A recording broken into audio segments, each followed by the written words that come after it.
Adding passing chords is one of the best ways to make your comping and chord progressions more interesting, and you can explore a lot of great sounds like this without drowning in complicated theory. It's important to make your chords flow. That connection and forward motion are what makes them sound great when you play. It's like telling a story with chords. You keep people listening because they're curious about what might happen next. And the first type of passing chord does exactly that. The diminished chord is incredibly unstable, and that makes it the perfect passing chord. Always wants to move on to resolution. Let's say that you have a progression like this.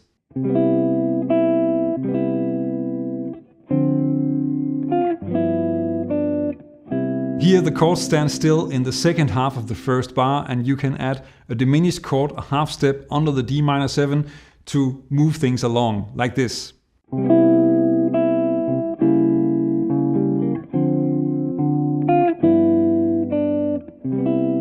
This type of diminished chord is a dominant diminished. It's a diminished chord that works as a dominant for the next chord. So in this case, the C sharp dim works like an A7 resolving to D minor.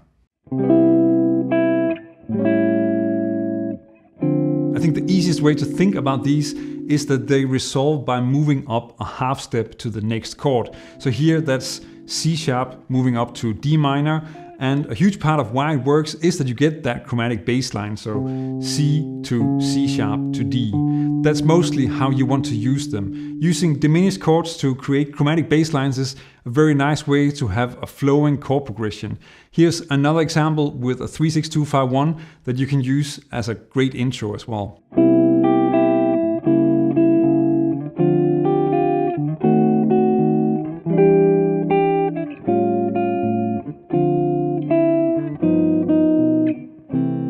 With these first examples, the passing chord becomes a part of the chord progression, and everybody in the band would have to play it.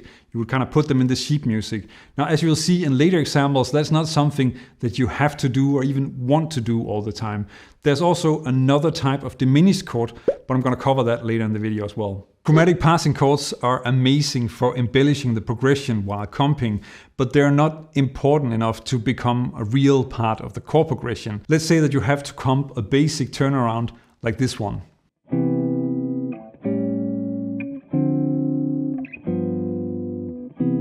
It's easy to add chromatic passing chords or approach chord to this and make things move forward.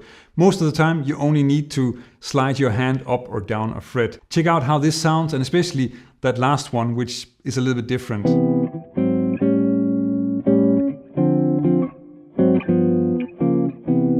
So you're starting on C major 7, and then you can add that G sharp 7, which is a passing chord moving up to A7. Now I really just think about the chord that I want to go to. I'm not really busy with what the passing chord is. I'm just thinking about the A7 that I want to go to, and then I'm moving up a fret or moving down a fret.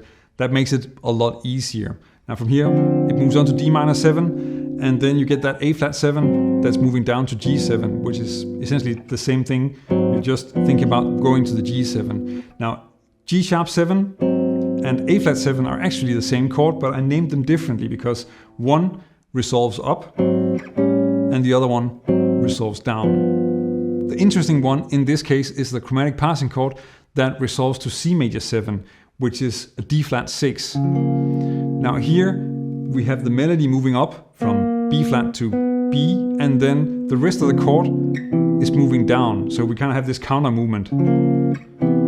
And you can do some really amazing things with this. That's definitely worth exploring. And I'll show you another example where that sounds really great.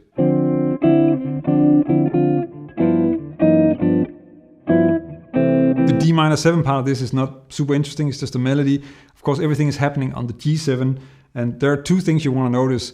One thing is that you have a passing chord that, of course, is just happening in the middle of the bar and just resolves back into the chord. So I'm starting with this G7, then moving down to this F sharp 7, and then resolving that back to G7, which is of course different from the previous one. But another thing you also want to notice, of course, that you have the chord moving up and the melody moving down. So that's another example of how you can make sort of this counter movement within your chromatic passing chords. Chromatic passing chords are great for harmonizing bebop melodies and can be a lot of fun to mess around with.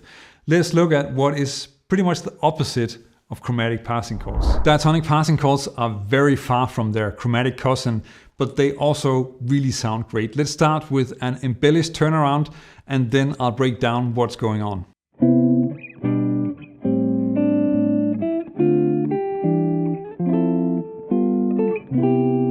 This example is really just a turnaround with a lot of extra chords. So we're coming out of this turnaround.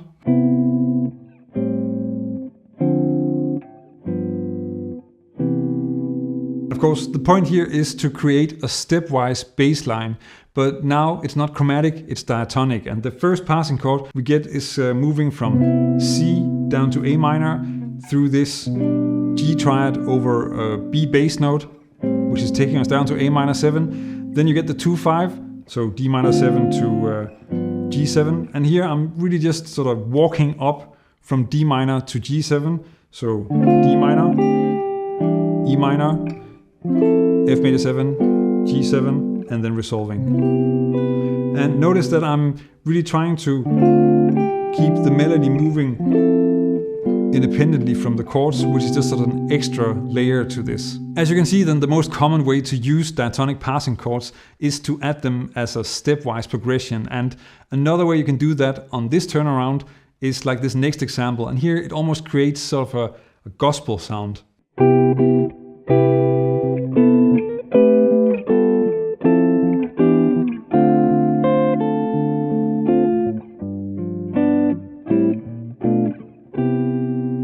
When you add diatonic passing chords like this, then they're also usually not made a part of the chord progression, but are considered optional embellishments, not something that you need to put into the sheet music. Now, most of the time they will actually also work if the bass player is just playing the original chords. The next passing chord is great for moving things forward, similar to the diminished and the chromatic passing chords. The strongest resolution in harmony is a dominant resolving to a tonic chord.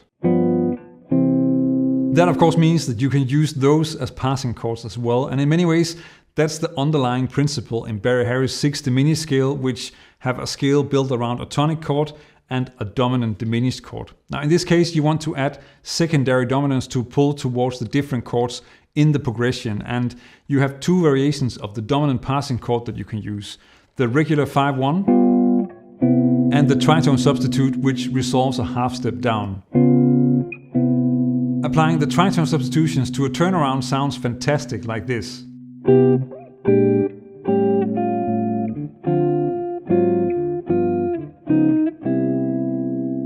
Of course, you don't have to add passing chords everywhere, but here they sound great and they really help get the groove across as well. So here I'm mostly using tritone substitutions. You have the B flat 7 down to A7, and then the A flat 7 down to G7, and finally the D flat 7 that resolves to the C major 7. But you can of course also use the secondary dominants that are not tritone substitutions, and they also sound great.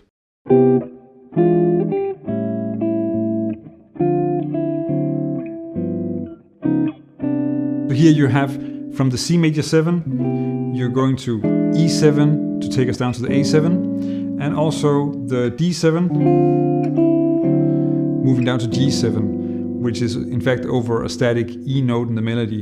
And finally, of course, the D flat 7 that resolves to C major 7 is still just a tritone substitute. A variation of this that also sounds great is to have a passing chord that resolves back to where it came from, like this example does with the A7, but I think this works better if you have a bit more space per chord.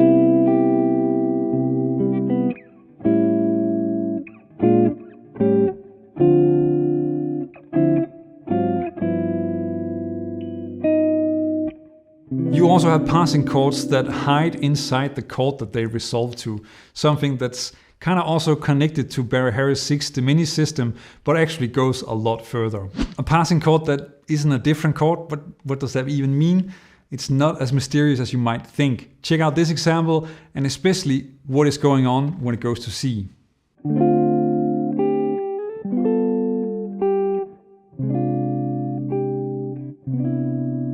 After the 2-5, then the bass moves to C, as you would expect, but before resolving to C major 7, you get a suspension using a 4 minor chord. In this case, it's an F minor 6-9, which then beautifully resolves to this C major 7 with a 9. The passing chord in this example is a minor subdominant, but you also have the non-dominant diminished option that I talked about, and you can also use a dominant chord as well. That will give you this, which is pretty dissonant, but then also of course has a very satisfying resolution.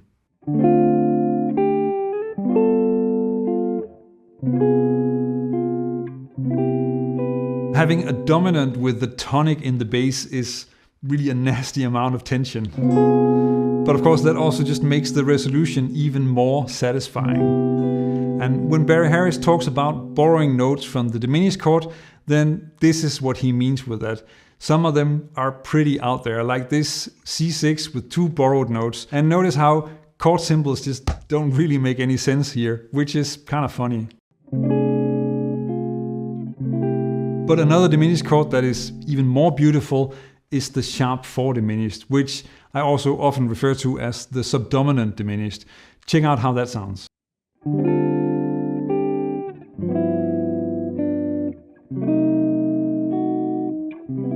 Here the G7 goes to the F sharp diminished with C in the bass, which of course beautifully resolves to C major 7. And I think this is really an underrated sound, and you can find it in quite a few standard melodies, especially when there's a major 7 in the melody.